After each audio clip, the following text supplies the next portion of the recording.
Martha was not in the habit of going to church. She was 47 years old and hadn't needed church yet. Nor it. Her mother was decidedly uninterested in churches. The last time she had been to church, she was 10 years old, and had bitten an old man on the hand for good reason. She was long-sighted, but she wore her glasses now for knitting. She squinted at the shimmering. Mother liked things to be right side up and comprehensible, though something she knew could not be explained. This was like a heat haze, or the flummery flow of air above a gas pump, on a hot day.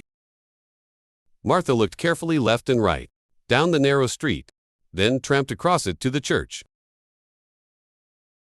Here she was distracted by something else. Above the steps leading up to the front porch was a heavy wooden door, cheerfully painted but firmly shut. And on the door was a help wanted sign, with a phone number and a cartoon of a woman with a vacuum cleaner.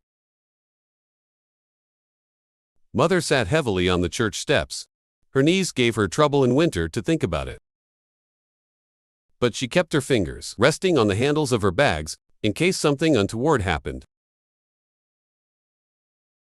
The high column of shimmering was to her left, half over a cement path, and half over a rosebed abutting the path. The silvery light didn't seem to mind the prickly, bare sticks of wintering roses. It moved and flowed among them without proper regard for itself. Like a waterfall, thought Martha, only nothing gets wet.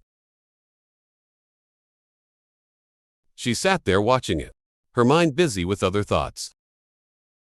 Sometimes so many thoughts buzzed in her brain.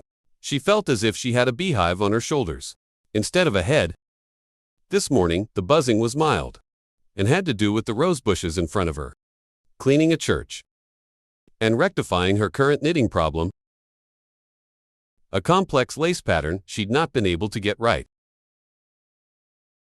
Mother loved roses and noted that these needed pruning, but she couldn't concentrate on anything properly. It was hard to concentrate when everything around seemed to sparkle. Then, in a moment of clarity, like a knot that untangles itself, when tugged at both ends, the knitting problem resolved.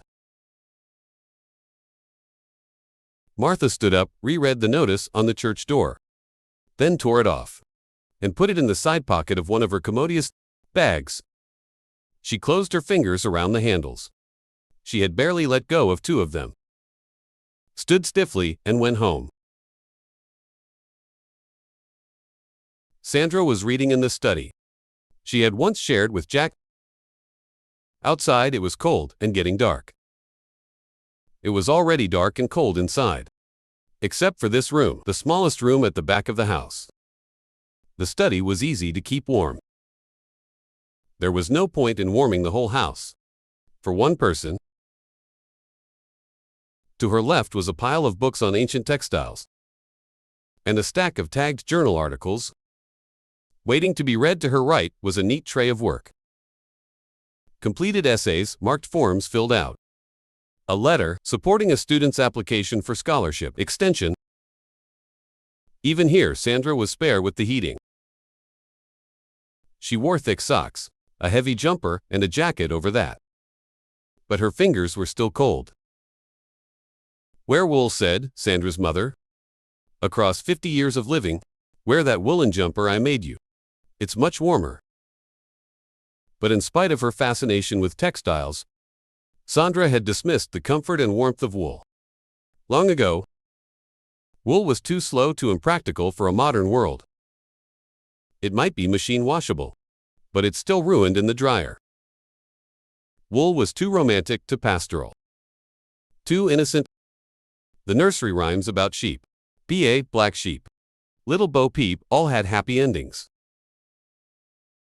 Wool was just one of the many textiles she had studied. Over the years, it was durable if you could keep the moths out. But she had no personal interest in it. Wool was noteworthy as a phenomenon, but not viable in Sandra's fast and busy world. As for Australia riding on the sheep's back, those days were over. It was 10 months since Jack's death. After the chaos caused by his illness, and the many changes in learning to be single again, Sandra was pretending that she led an ordered life. Her desk was clear except for the papers in use, her books straight and easy in their orderly rows, the bulletin board uncluttered. She had covered the flat, bleak surface of Jack's empty desk with potted plants and piles of books, but the plants failed to thrive, and the books were those she never read. Her screensaver resolved into Jack's face. He smiled at her from under his cotton sun hat, and above his favorite woolen jacket, made by a local weaver. His face was crinkled against the wind, blowing that day on the top of Mount Buffalo. The stubby beard showed new gray. It wasn't a particularly well-composed photo, but it caught the light in his dark eyes.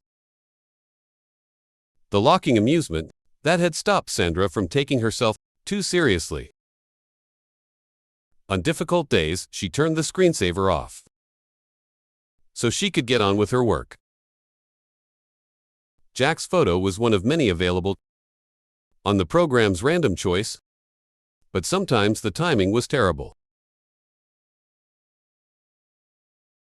On the wall opposite the computer was a print of Frederick Cotman's One of the Family Oil on Canvas, 1880.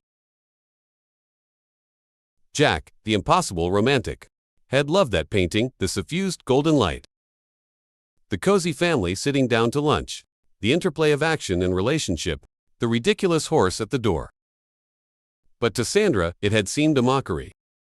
The kind of pretense, something longed for but unattainable.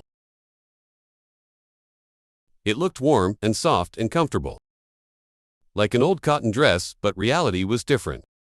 Reality was a cotton dress, 2 small buttons lost and seams fraying into holes. After Jack died, Sandra took the painting down from the dining room wall, but when she tried to carry it out to the shed, somehow it wouldn't go. So although she hadn't liked it for more than 20 years, ever since it became clear that they would have no children, she took it to her study and hung it on the wall. At her back, there, she had said to Jack's reappearing photo, with a grim amusement that got her through the days, "I don't like it, but have it if you want." Jack, like Sandra, had begun academic life as a historian. Since those early years, their paths had diverged.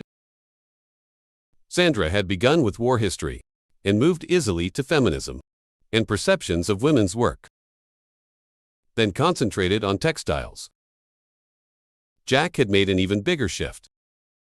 His interest in the impact of white settlement on local Aboriginal populations had evolved into a committed, amateur interest in the threatened bird species of southern Australia.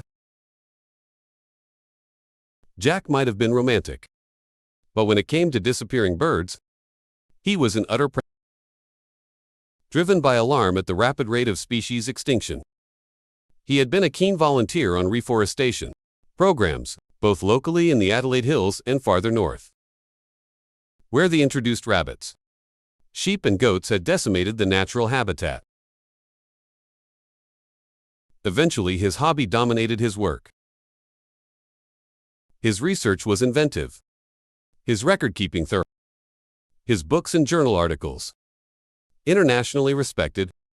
In a climate of environmental pessimism, he worked hard and hopefully for the future, developing action plans for the preservation and reintroduction of birds, like the diamond firetail and the Mount Lofty rangers, spotted quail thrush. Jack worked for the future, but lived thoroughly in the present.